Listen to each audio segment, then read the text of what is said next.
With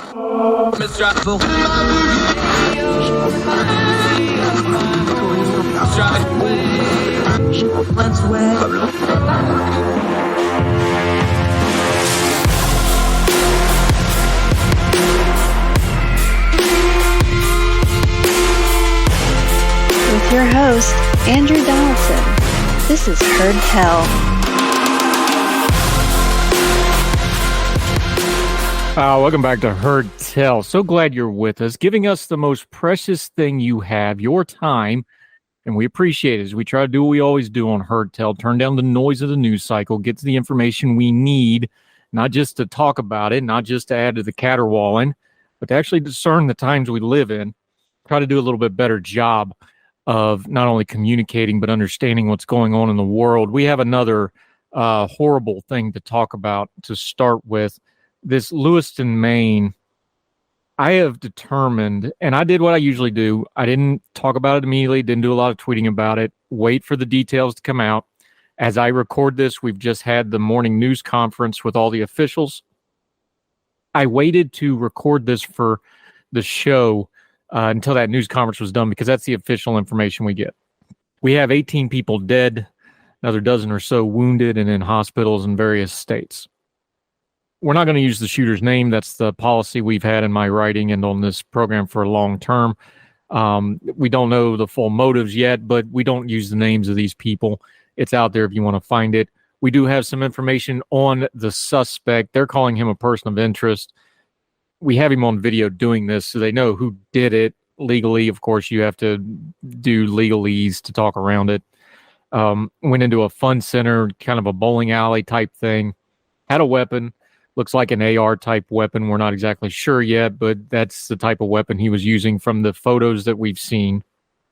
This is a person who has been associated in one way or the other with the Army Reserves for at least about 20 years, according to the initial reports we have. He has a rank. He's a fuel specialist. He is not deployed overseas that we know of. That's the information we have so far. He is at large and on the run. He's armed. He's obviously extremely dangerous. We also have reports of him having sought and had some type of mental health treatment of some variety. There's differing reports on it. We will figure that out as we go. This is why you wait on these things. There's also people searching because the name's released and we have the picture through the social media. So now all the political stuff gets added into it. I had a couple thoughts on this, other than just obviously it's horrific for the community. This is a beautiful small town kind of area, Lewiston, Maine. Americana at its finest, New England at its finest in a lot of ways. The governor spoke about how she has deep, deep ties to this specific area, and you could tell the emotion in her voice. I think we do a disservice by calling these mass shootings. It's mass murder by gunfire, but it's mass murder. One of the things about calling it a mass shooting is that's a great term to get searched on and to put in the news stories. It fits into all our narratives. Everybody can just mount their ramparts on where they're at on things like guns and violence and things like this and just go off and not have to think about it any further than just the term mass shootings. It's mass murder. 18 people are dead. And when we start talking about the methodology of the killer and start trying to talk about the policy of the methodology and tool that he used to commit the mass murder, I fear that we start losing focus on the important part, which is the human aspect. The people that died, the people that lost their lives, the people that are wounded, the people that will be emotionally and psychologically wounded because they lost loved ones or witnessed this and that sort of thing. A community that's been ripped apart now and will have to come together to try to heal. And once again, we're going to have to sit and have this national discussion over it. A lot of people are going to start screaming, do something. Well, the problem is if you just start at mass shootings and go straight to guns, then that's doing something that's probably not going to actually solve the problem. We can have a gun control debate if you want to. We don't know the terminology. We don't know the situation. We don't know the motives. We don't know anything about this except, well, they used a gun, so do something. We've done this after every single one of these incidences, and not a lot's changing. So what does that tell us? We don't focus enough on the human aspects of this. What we do know so far is, like a Uvalde, like the Buffalo shooting, like almost every mass murder shooting that we can think of, there's one thing in common that we're seeing over and over again. We're seeing people that went through the cracks of the system and didn't get caught. Clearly, this was a person that had issues, sought out issues. I want to put a disclaimer right here, though. Just pause, semicolon, parentheses, whatever. Just stop and hear me real quick. Mental illness by itself is not an answer to violence. You can be mentally ill and not commit violence. We cannot use mental illness as an excuse for violence and or to head pat violence as, oh, well, they were mentally ill. This is part of the same thing as saying mass shootings and just talking about guns. We want to try to simplify these things into something we can do something about and understand and go and fix immediately. And that's not what these problems are. These problems are wider than that. And what is very clear here is we have institutional, systematic problems in our reporting systems and our healthcare systems. We know this person, if he's in the reserve, he has a government oversight. Did the supervisors catch it? Did employers catch it? Did people know that this person was trouble? There's reporting that he himself knew he was having problems and reported it. How did this happen? Then you can go to something like, well, how does somebody with mental health crises get their hands on a weapon? Now you can go to the do something and the policy of it, the icky stuff. But everybody wants to skip to the end of it. We don't focus on the victims. We don't focus on the people. Every problem, every policy, every headline, everything's a people problem. So if you're going to fix it, you got to start with the people that were the victims. It's easy to point to them and go, in their name, we're going to go do this. But really, you need to go to the people problem of the perpetrator. What caused it? Why didn't it get stopped? Why wasn't it identified ahead of time? Because once the bullets left the gun, there's not taking any of that back. So people want to focus on things like the gun control issue. We can have that debate. That's not going to solve everything because this is a people problem. And people are icky. See, the thing about guns is it's easy to hate the gun. It's big, it's black, it's scary. It's easy to blame the gun because it doesn't talk back. People are complicated. People are very sticky and icky and hard to deal with. And they don't fit nicely on Instagram posts or Facebook posts or Twitter posts. These are people problems. And you have to have an all of the above answer usually to try to figure out how this happened, because there was many steps before this person got around to walking into these places and killing people. Keep all that perspective in mind as we go down the road on this. We can wait 24 hours, 12 hours, 48 hours to get the accurate information. We already see a massive amount of information about this case that is wrong. We've even seen fake video go out and people get caught up in it. Wait, do what I did, trying to lead by example a little bit here. I waited until that 10:30 a.m. the following morning press conference to get the correct, number one, the correct death toll. The death toll has been misreported until today. We waited and got that right. We wait and get the suspect right. We will wait to find out what the motives were and the reasons why. We will hopefully get him apprehended and or at least neutralized where he can't hurt anybody else. And then we'll start picking through this. But when you're picking through it, remember to keep the perspective. Don't just go into this story, get the one thing that you want to talk about, pull it out and wave it at everybody and go, see, if you fix this one part of this, this would have never happened. Because that's not true. There was many reasons this happened. There's many lessons to take from it. And if you're going to start preventing these things, there's going to be many lessons to learn from it. And if you're saying you have one thing that will cure all of it, you're not only wrong, you're making it worse. More Hertel right after this.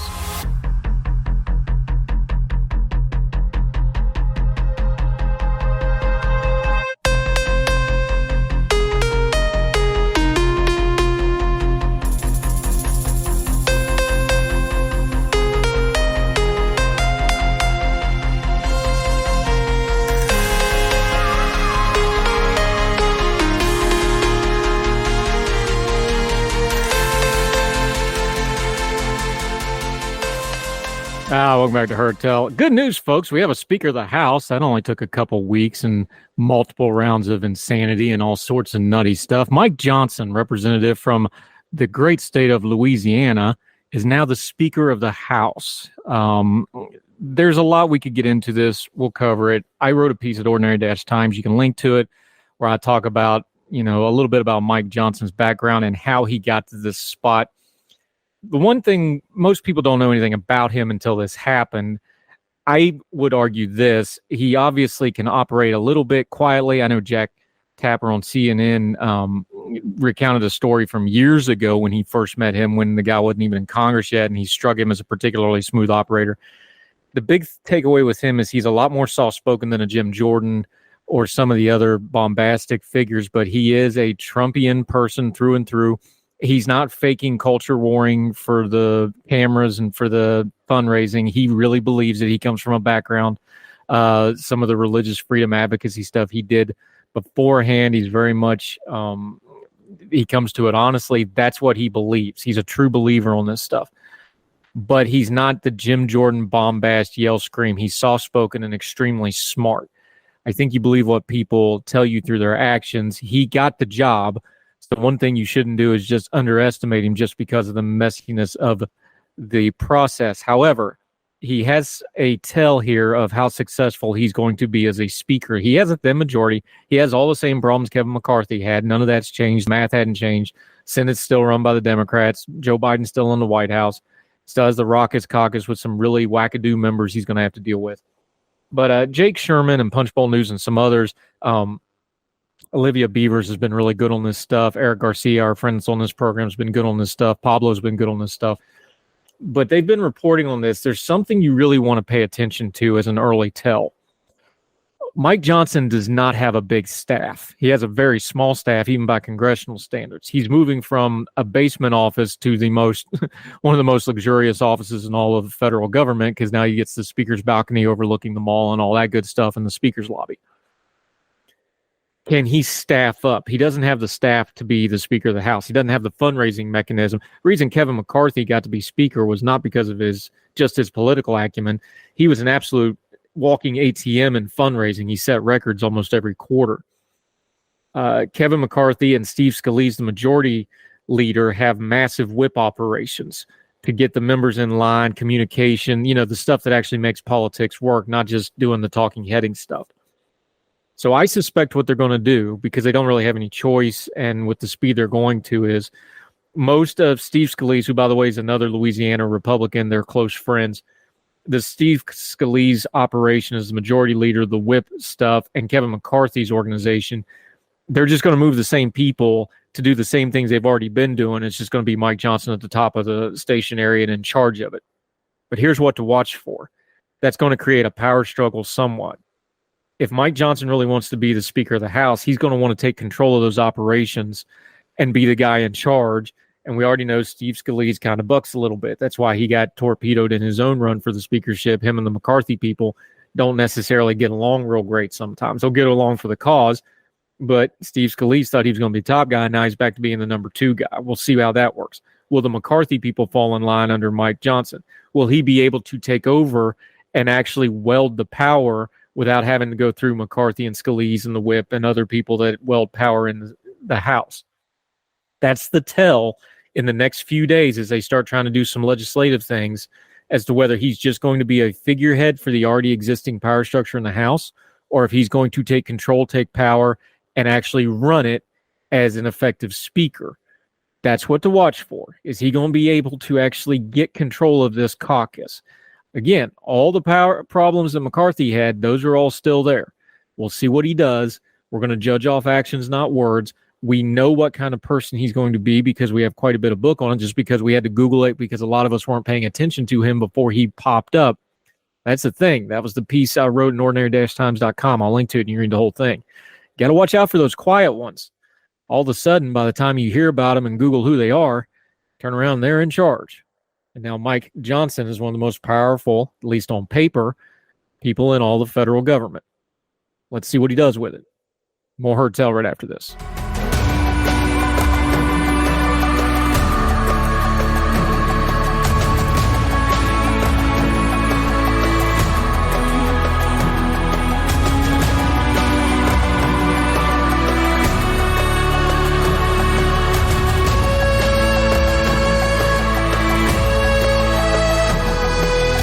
Welcome back to Heard Tell. Okay, we've been covering these plea deals in the Georgia cases against former President Trump and various associates. We have 4 of them now. 3 of them are lawyers. So we're going to go to our lawyer, our resident legal expert. She's senior editor at ordinary-times.com, my personal editor, my particular friend, We love having her on the program. M. Carpenter, how are you, ma'am? I'm doing well, Andrew. Thank you. All right, you were writing Ordinary Times. You wrote up a little bit of a lawsplainer. That's a explainer of the law for those of you from Logan. This Sidney Powell thing and the Jenna Ellis one, I covered it on the show. I've already talked about it a little bit. The Sidney Powell one you wrote about in the latest piece, we're going to link to it in the Substack notes, herdtell.substack.com. Here's the thing. I know the law is supposed to be blind. We have the nice little statues of the justice holding the scales and the blindfold and all that. I get all that. Equal under the law. I get that too. Am I wrong, though, me, a person, judging a lawyer who is trained in the law, especially Sidney Powell, who was a federal prosecutor and a very high-end lawyer as lawyers go before she went off the deep end? Am I wrong for judging them differently? I think I hold them to a higher account when it comes to breaking the law. Am I wrong? You're not wrong at all. She knows better. And I think prosecutors will also have that in mind, although if she had gone to trial, her attorney would do his or her best to make it seem like she was just, caught up in the fervor of what she believed in, and that, to make her look like she's just the same as any other defendant. And that is how the law should treat her, as though she's any other defendant. And in my opinion, it is treating her as though she is any other defendant. Yeah, here's the other thing that got me is when you have a Sidney Powell, when you have a Jenna Ellis, Chesborough is the other attorney here who's also taken a plea deal here. I find it just completely unbelievable when they say they didn't know or they were fooled or whatever. You can't have, in Sidney Powell's case and Chesborough's case, these are career lawyers, decades in the law. Jenna's kind of a joke, but she's still a trained lawyer. I just find it completely incredulous when they go to their plea deals and they start talking about, well, I didn't know, or I was fooled, or I didn't understand. There's no way that's true. There just can't be. No, I agree. And I know a lot of the arguments that I've seen when it comes to the lawyers is, when it came to, not necessarily in Sidney Powell's case, but in others where they thought, well, hey, I'm just representing what I was told, and that's what lawyers do. And that's true to some extent, but you can't swear to personal knowledge. You can't knowingly put in the record something to be false. And a lot of what got them in trouble was not, as Jenna cried, doing their due diligence to make sure that the thing they put in the record, sworn to affidavits, etc., had an actual factual basis. You have to do a little bit of investigation. You have to have something to back it up. And sometimes maybe when you get to the Sidney Powell level, you just expect people to take you at your word, and you maybe get a little loose on your investigative duties or your due diligence and don't think that you need to do it. Sidney was most of her charges were conspiracy and had to do with and things she did going into the voting offices in Fulton. Was it Fulton County? When she was not allowed to be there, and that maybe is sort of an obscure law or an obscure statute or rule that she didn't know. It's possible, but again, yeah, she should be held to a higher standard by the rest of us. Now, whether the law holds her to a higher standard, shouldn't, but I think a jury may have, which may have led into her decision ultimately that she made this week or last week. I like in your piece at Ordinary Times, and we're going to link to read the whole thing. You really cut through the noise of this because you just put the actual document where that she has to sign, initial, annotate every step of this plea agreement. Folks that haven't seen this, you put it up. It's in, wonderful detail that you can read at ordinary-times.com. I don't think a lot of people have seen these. I've seen a few of them. But, I mean, it's almost like a lie detector test, like, what is your legal name? How old are you? This kind of stuff. Mm-hmm. But it goes through the granular details. You can look right down through here. Do you understand what they mean by pleading guilty? You're waiving your right to a trial. You're waiving the presumption of innocence. You're waiving the witnesses called to testify you. You're waiving the right to a subpoena. You're waiving the way to offer any evidence on your own behalf. There's a whole list of these. They go A through H. That's how many they are. And then in your own handwriting, you have to rewrite whatever plea deal you're being given. In this case, it's the probation and all this. This is a very, very thorough 2-page document that they sign. And then you turn around and see some of the fundraising and the social media where they're claiming this, that, and the other. Talk about that legal process. This is very specific. Most of these cases, the judges actually go through these documents point by point. It's a long thing. I know it was with the Jenna Ellis one, where the judge asks them these questions again in court, even though they've signed it. Talk about it, because people are acting like this is a railroading process. This is actually one of the most thorough things we have in our legal system. And yes, I understand prosecutors abuse it. And yes, I understand they overcharge. But the actual mechanics of these plea deals are very, very thorough. Yes, absolutely. When you are pleading guilty, you are giving up one of the most sacred rights that we have in America, this right to a trial. And because it's such a crucial right to be protected, that if you're going to waive that, we as in the justice system, the criminal court system, we're going to be very, very thorough to make sure that you understand exactly what you're doing. And so that's why we have these forms, and they have them in some version, probably at every jurisdiction. They are not the exact same form, but the content is going to be largely the same. It's going to go through, like you just said, all of those things that you are entitled to as a criminal defendant, and saying, you understand that all of these wonderful rights that you have, you are giving them away by agreeing to enter into this plea. And that's why it goes over it in such detail, and making sure that you understand what you are getting in return. And quite often, and I believe is the case with Sidney, all you're getting is a recommendation as far as sentencing, a recommendation from the prosecutor. You're not promised that particular sentence most of the time. Judges don't like to have the sentencing power taken out of their hands, so very rarely do you get what they call a binding plea agreement. So what she is getting in return is a recommendation from the prosecutor that she be sentenced to probation. And my understanding is, in her case, that's what she's going to get, because she's a first-time offender. That's most likely the sentence that she can expect to get. So they're making sure that you understand exactly what you're giving up and what you are getting in return. Beyond that, the court, as you said, will go over these out loud on the record. And as I said in my piece, in my days as a criminal defense attorney, I used to talk to my clients when they wanted to enter a plea, and I would be very, go over this form very carefully with them. I'd read it out loud to them. Most of my clients could read, but I wanted to make sure that they didn't miss anything. And I would tell them before we go in there, I said, listen, no matter how many times the judge is asking you, are you sure this is what you want to do? Are you sure you understand what you want to do? Do you understand what we're doing here? He's not trying to talk you out of it, because I have had clients where the judge has asked them that so many times that they start to think he's hinting around that, or he or she, the judge, is hinting around that, you shouldn't do this, you should go to trial. And so I've had to tell them ahead of time, that's not what's happening. This is just the judge making sure you understand and that this is what you want to do. Now, a lot of the time in court, the judge is going to say, are you pleading guilty because you are in fact guilty? And the reason for that is that you're under oath when you are entering a guilty plea.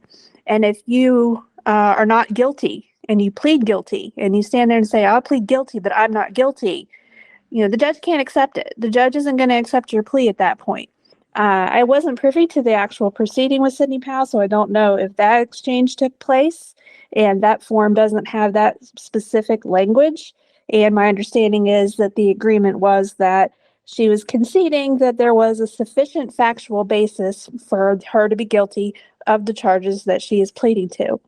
Then she did turn around and say that she was extorted into accepting this plea.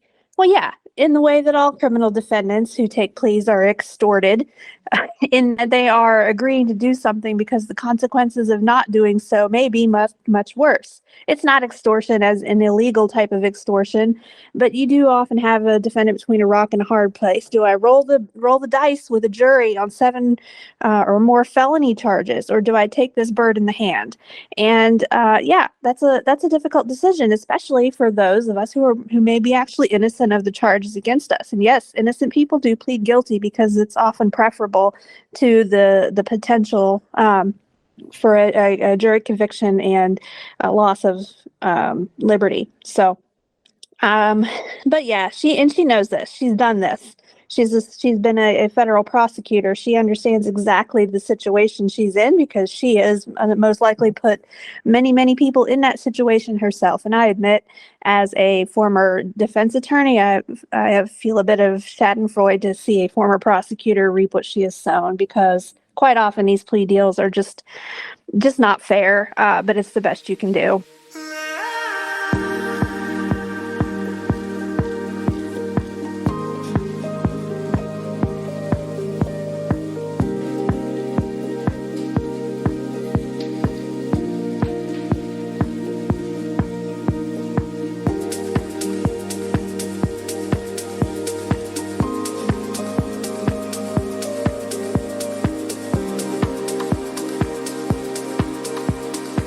So, yeah, I am Carpenter joining us, lawyer, senior editor at Ordinary Times. Here's the thing.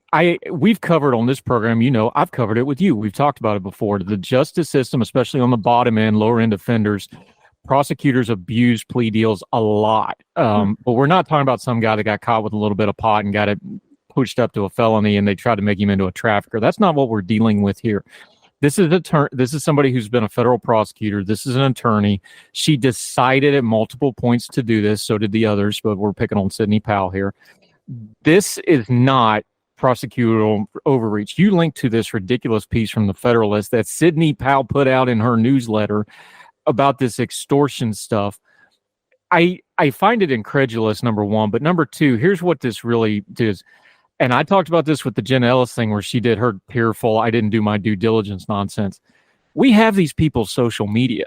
We have their press conferences. We have this huge body of open source information on their behavior.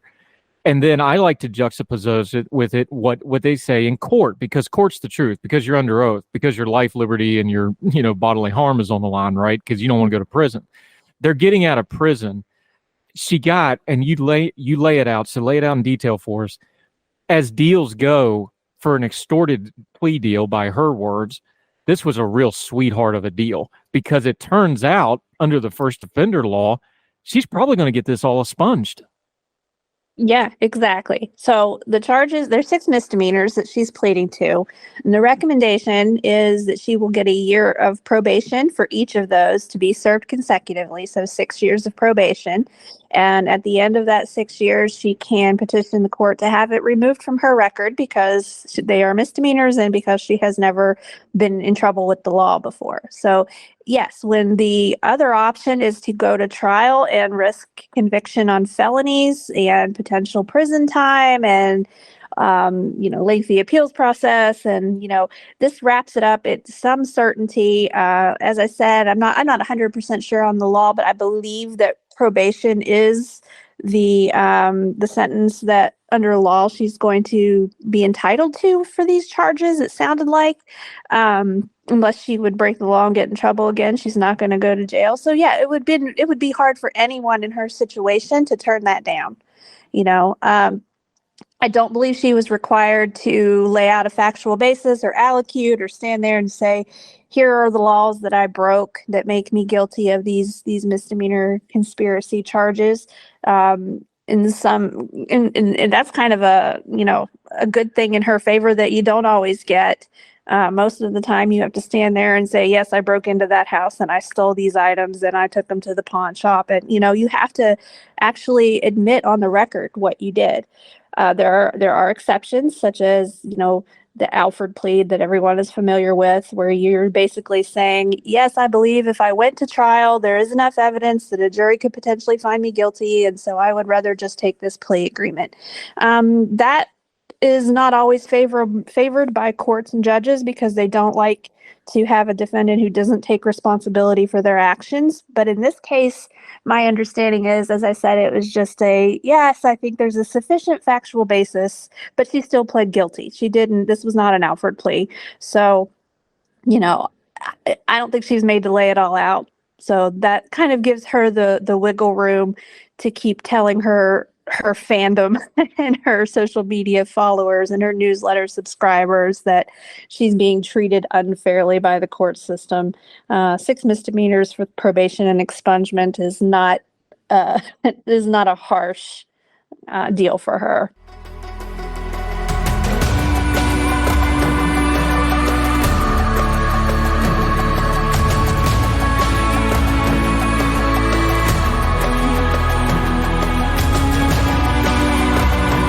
Religion is at the intersection of our 21st century life, even if we don't express a faith. At a time when it seems that religion isn't as prevalent as it once was, it still leaves its mark everywhere. As a pastor, I know that religion isn't something I just do on a Sunday, but it's found in every nook and cranny of my life. Sexuality, politics, social media, the economy, war, nationalism, all have some kind of religious angle to them. And as a communicator, I want to find the stories that can help people understand this part of our society that is so important to so many. Hi, I'm Dennis Sanders, and I'm the host of Church in Maine. Church in Maine is a podcast about the journey of faith and where it intersects with modern life. I look at faith with a journalist's eye, asking the who, where, what, why, and how religion affects some of the major issues of the day. Join me as we journey together. You can listen to Church in Maine podcasts at the website churchinmaine.org or on your favorite podcast app. I look forward to seeing you. Folks, if you've listened to the Heard Tell program, you've heard our friend Gabriella Hoffman, but you need to make sure you're checking out her podcast, District of Conservation. It's a podcast exploring the nuances of true conservation efforts from D.C. and beyond. From topic discussions to exclusive interviews with conservation and energy newsmakers, Gabriella keeps listeners appraised of the latest news stories while elevating important voices. Listen to District of Conservation on Apple Podcasts or wherever podcasts are played.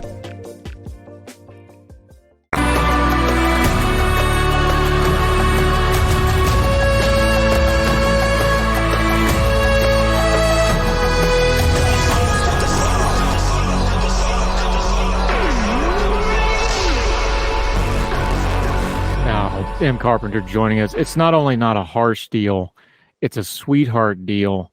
This goes to something else that you touched on in your piece as you got down to trying to explain this is like the criminal justice system I'm quoting here is complex and scary for folks, and sometimes a plea deal is a life raft. It can even induce factually innocent people to plead guilty. We've dealt with that when we've talked about things like the death penalty and sort of things like this, if the deal is sweet enough, and that's why the courts are so careful. But this takes us all back to right where I started with this. This is not somebody that got caught up in the system. This is not some teenager that couldn't make bail and wound up a career criminal because they just got ate by the system.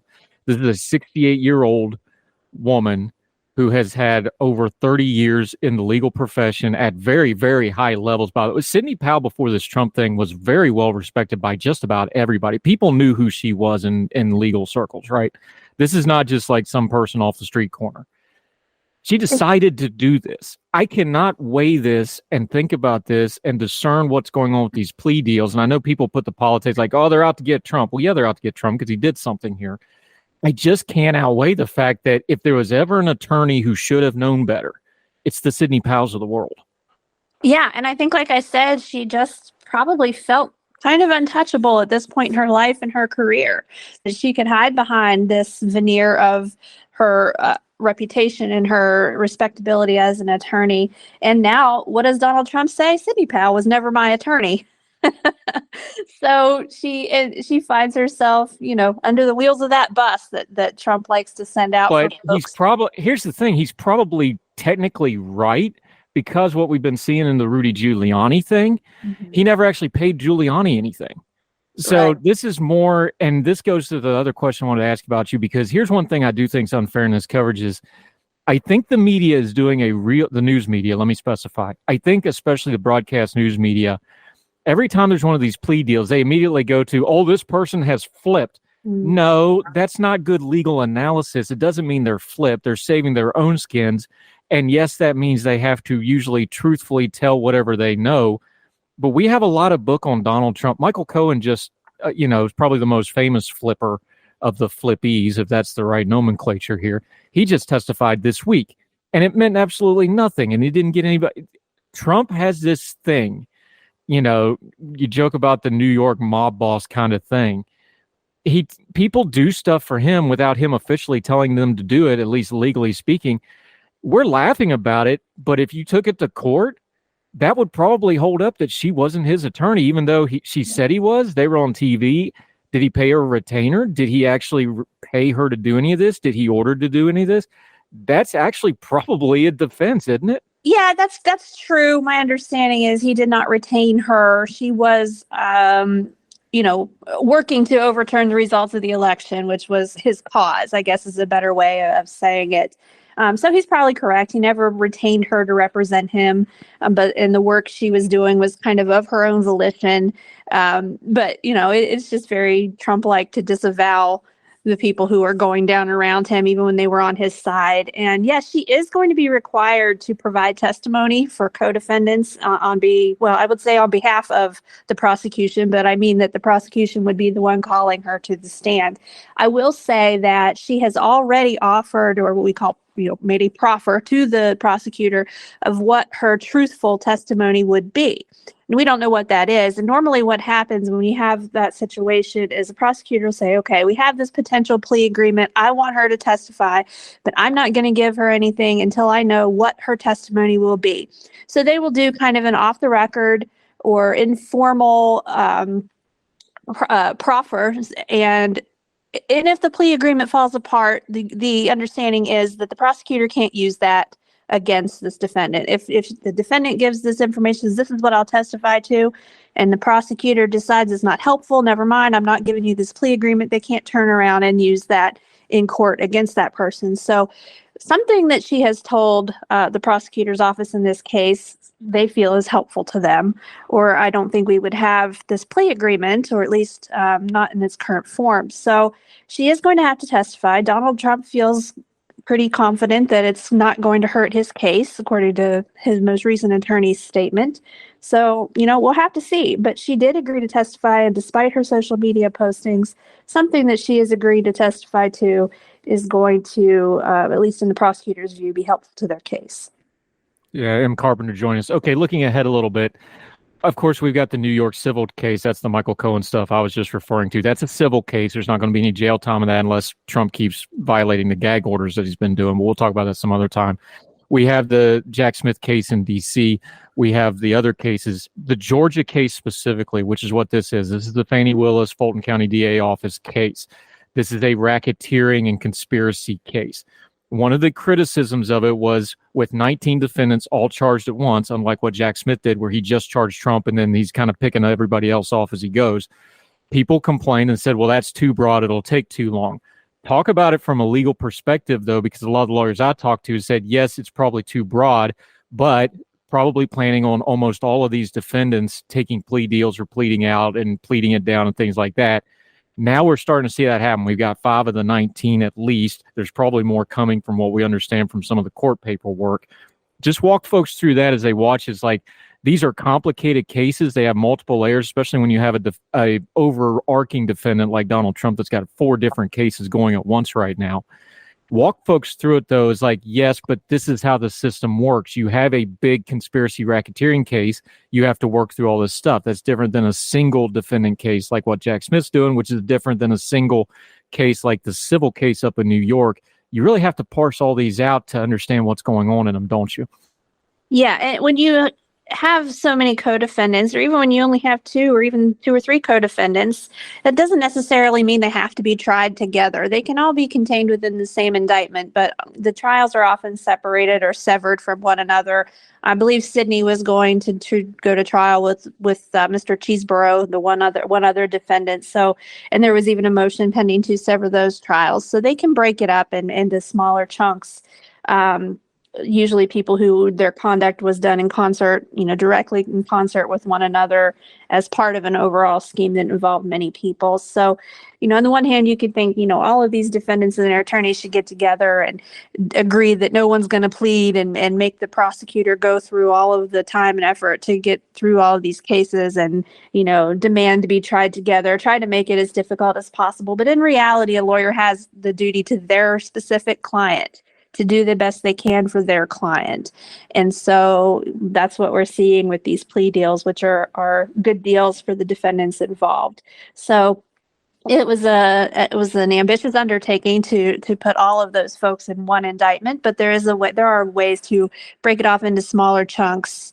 But the evidence of the wrongdoing of everyone involved would probably be included at the trial to the extent it is necessary to prove the overarching conspiracy. but they would not be trying all of these defendants at one time. All right, the piece is up at ordinary-times.com. It is called, of course, Sidney Powell is extorted. That's the point. A little bit of sarcasm there, but goes on to explain it. You're a great legal writer. We always appreciate you writing. More importantly, she's a great senior editor, makes all our stuff readable. Let folks know where they can follow you, keep up with you, and what you got going on until we get you on the Lawsplaining again, because we got a bunch of these cases coming, so we're going to keep coming back to you, my friend. Yep, WV Esquire S. I'm on the Twitter/X and also on Blue Sky. So you can find me there and my occasional writing at ordinary-times.com. She'll lure you in with the legal analyses, but really she just wants to talk about her Corningware collection and the various things she finds at thrift stores, like casserole dishes that she's very proud of. So if you want to get on her good side and get a follow out of her, that's the way to do it. M. Carpenter, appreciate you, my friend. Thank you. Yes, ma'am.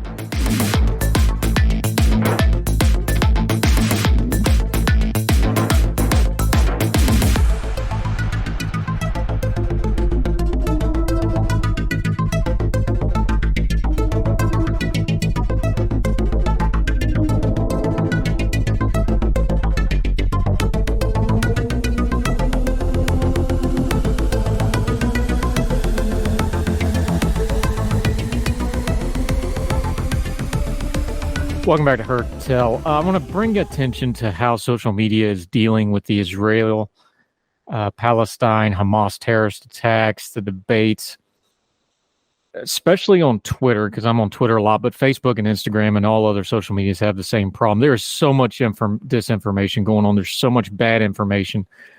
President Biden was 100% correct in his press conference when he said you can't trust the Palestinian or the Gaza Health Ministry. The Gaza Health Ministry is Hamas. You can't take their word for anything. We know civilians are getting killed, but you have to be careful with the information.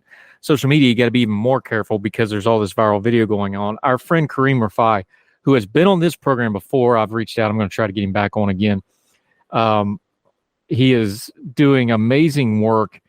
He is Syrian. His family is from Aleppo. This is very personal to him. And I'm going to send his Twitter follow into the Substack notes. I want you to follow him if you're on Twitter. He has been doing yeoman's work on this because so much of these videos purported to be of Gazans suffering and Palestinians suffering actually isn't from that. It's from Syria. Now, why is this important? The brutal wars in Syria, the civil war, the things that have been going on there over the last 5 to 10 years.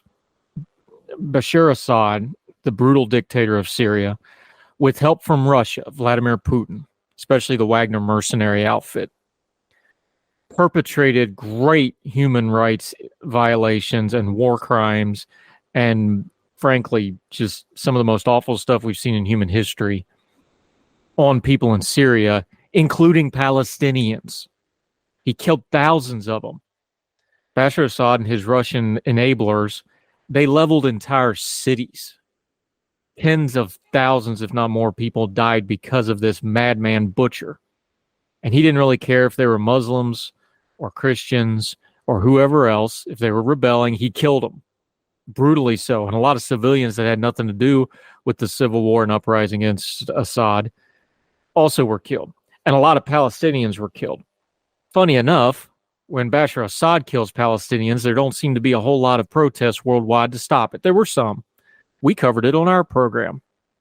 But Karrem Rifai does a great job pointing out that a lot of these videos that are purported to be things going on in Gaza are actually from Bashar al-Assad killing Palestinians in Syria. And he takes great offense to it because it not only reopens those wounds, but it shows the hypocrisy of the whole thing, and it deadens what his people in Syria have had to go through. What's going on in Gaza is bad enough. What's going on in Israel and the terrorist attack was bad enough. What the Palestinian people have to suffer under Hamas and others is bad enough. And if Israel does commit things that are outside the laws of warfare, we will say so. But you have to be super careful. Just because it's a video of people that look a certain way, acting a certain way in a certain violent situation doesn't mean it's what it's purported to be. We will link to Karrem's work. He does outstanding work. We hope to get him on the program again. If you haven't heard him on this topic, we will also link to the back episodes of Heard Tell where he's been on. Great guy. Follow him. Good information. It is on you. We talk about it at the start of this program. We have to discern the times we live in. That means listening to people know what they're talking about. And when it comes to Syria and the horrific things that happen there and how people are co-opting that terrible human tragedy perpetrated by the madman Bashar Assad, who's a bloodthirsty thug, we need to listen to people like Karrem. We will link to it. More Heard Tell right after this.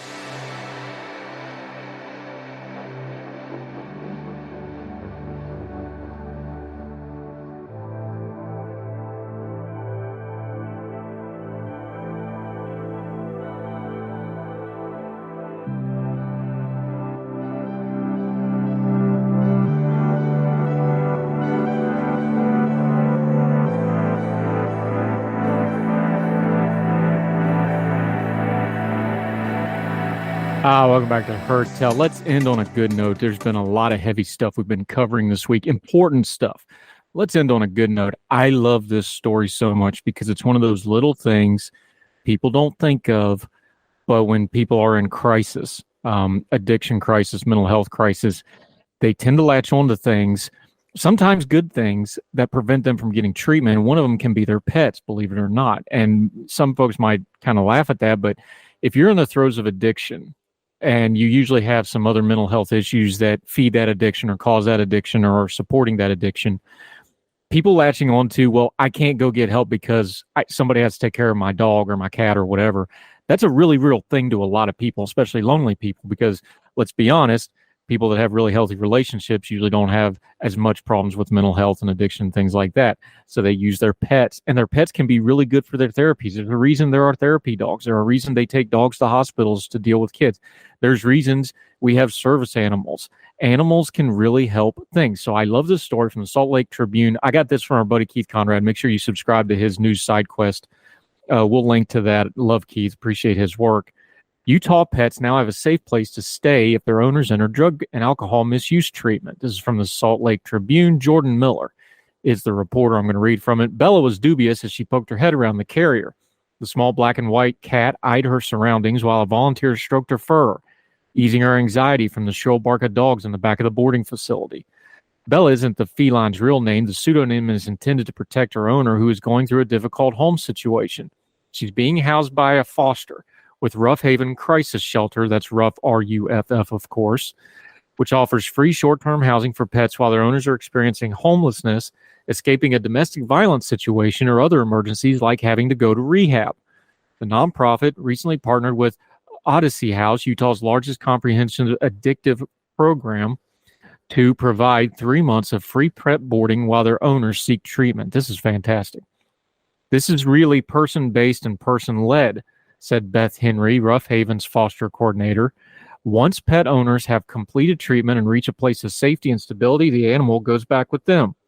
Process starts with an application and documentation of the owner's current situation, then a brief assessment of the pet, their weight, determining the general condition, along with vaccinations and ensuring the animal is fixed or planned to be fixed. The pet is then matched with a foster, and the client checks in on the pet once a week via text. Rough Haven has its fosters pass along photos and videos of the animals so the client can check in on their furry friend while separating. Let's pause here. Imagine what that's like if you're in rehab or in a facility and you get those little videos or pictures of your pet. It also gives you something to look forward to get out. This is really good. My boarder that I use when I have to go travel sometimes, they send me videos and pictures every day of my pets, usually when they go out in the run pens and things like that. It's something I always appreciate. I can imagine if you're in a real dark place, that's even more important. Back to the piece.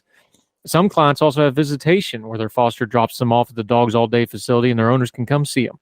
It's a good morale boost for them, Henry said. Sometimes we have animals that are kept here because their person likes to see them consistently. It's not super uncommon that they're going to be visited by their person every day if they're on a day release program. Cats especially, because cats can get stressed out. Let me tell you about my stressed out cat that interrupts this program frequently and is one of the biggest reasons we pre-record and edit. Thank you, Kenobi, my daughter's cat, who bombs this program frequently, but you don't know it because I edited it out. Might have to do a blooper reel of just Kenobi at some point. Anyway, finishing the piece. But the new program is already seeing success since Rough Haven Crisis Sheltering opened in 2020. They have helped 320 families with almost 500 animals. A lot of times owners worry they're going to forget them during their period. The pet never forgets their person, said Christina Pulsifer, Rough Haven's executive director. The reunions are why we do this. And we have many people who have been clients that volunteer with us now or foster with us later. What a great story. What a great way to help people. We talk about addictions on this program. We talk about mental health on this program. We're getting ready to do another mental health episode pretty soon because those have always been not only something we need to talk about, but they get great reaction. When you're going to help somebody, you have to go with a whole person mindset.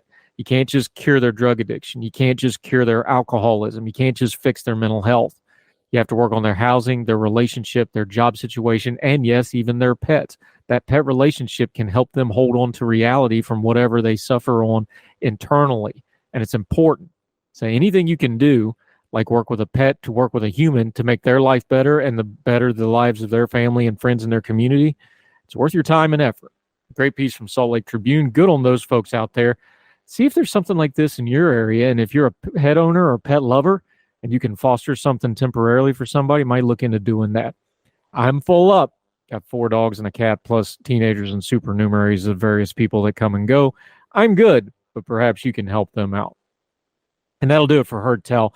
Love covering stories like that. We also cover the important stuff, not because we really like to sometimes, but because we have to. We have to discern the times we live in. Thank you so much for helping us with that. And here's how you can help us even more, and it'll never cost you anything more than a click or two. However you're listening to the program, whatever platform, iTunes, Spotify, iHeartRadio, we're even on some podcasting platforms over in India. We are worldwide. If it has a podcast, we are on it. Just type in Heard Tell Show or my name, Andrew Donaldson, should come right up. Make sure you're following or subscribing or whatever that platform calls it. If that platform, especially something like iTunes, leaves you the option to leave a comment and a rating, please do that. That's really important for us because it lets the platform know that our program is worth checking out, but it also lets other people know. We don't do any advertising other than our own social media. We don't pay for advertising. So if you could do that, if you could put us on your own social media, let people know where to find us, we'd really appreciate it. If you're going to share us on your social media, make sure you share the heardtell.substack.com link. The Substack is free. It's a free subscription. All you do is put your email in there, and everything we do, from media appearances to my writing to various other things to every episode of Heard Tell, goes right to your inbox. You'll never miss a thing. Make sure you subscribe to all these things. We really appreciate it. Also, if you want to do us one more favor, give us some feedback. We love hearing from you. We've done whole stories and segments based on things people have asked us to cover. Let us know about our guests. Make sure you're following our guests.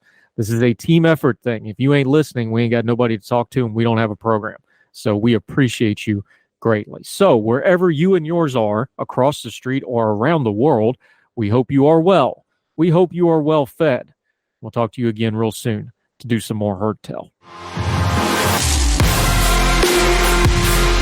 All the music on Heard Tell is provided under a Creative Content license from monstercat.com. Folks, you've heard of Ethan Brown on the Heard Tell Show a couple of different times, but if you're interested in learning about how to discuss things like climate change without all the politics and doom and gloom, head over to his podcast, The Sweaty Penguin. Sweaty Penguin is a late-night comedy-style climate podcast working to add nuance, critical thinking, humor, and hope to the climate conversation. They got over 100 episodes already, breaking down weekly news stories and specific topics, from the vanilla to the ADHD to the international accountability to orangutans. Yes, I know, it's a comedy thing, so just go with it. But each time, exploring different ways we can make progress on these issues while still helping the economy, health, security, and everything else we care about. Feel overwhelmed, exhausted, or excluded by today's climate change discourse? This is the podcast for you. Find The Sweaty Penguin wherever you get your podcasts or at www.thesweatypenguin.com. Religion is at the intersection of our 21st century life, even if we don't express a faith. At a time when it seems that religion isn't as prevalent as it once was, it still leaves its mark everywhere. As a pastor, I know that religion isn't something I just do on a Sunday, but it's found in every nook and cranny of my life. Sexuality, politics, social media, the economy, war, nationalism, all have some kind of religious angle to them. And as a communicator, I want to find the stories that can help people understand this part of our society that is so important to so many. Hi, I'm Dennis Sanders, and I'm the host of Church in Maine. Church in Maine is a podcast about the journey of faith and where it intersects with modern life. I look at faith with a journalist's eye, asking the who, where, what, why, and how religion affects some of the major issues of the day. Join me as we journey together. You can listen to Church in Maine podcasts at the website churchinmaine.org or on your favorite podcast app. I look forward to seeing you.